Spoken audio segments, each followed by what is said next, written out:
зупинився. Зараз запитаємо, чи все вийшло. Подивимось, що там взагалі в цілому, як воно виглядає. Сереж, ну що, вийшло щось?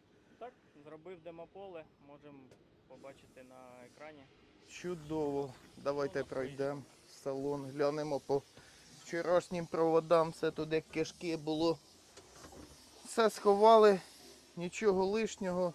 Встановлений монітор, виведене поле.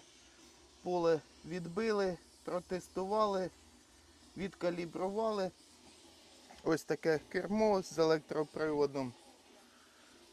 Так що давайте, телефонуйте, звертайтесь до нас. Нагадую, що купити трактор і систему навігації буде дешевше за рахунок того, що ми можемо встановити його безкоштовно, навчити людей користуватись ними. Не хвилюйтеся, йдемо в ногу з часом і разом.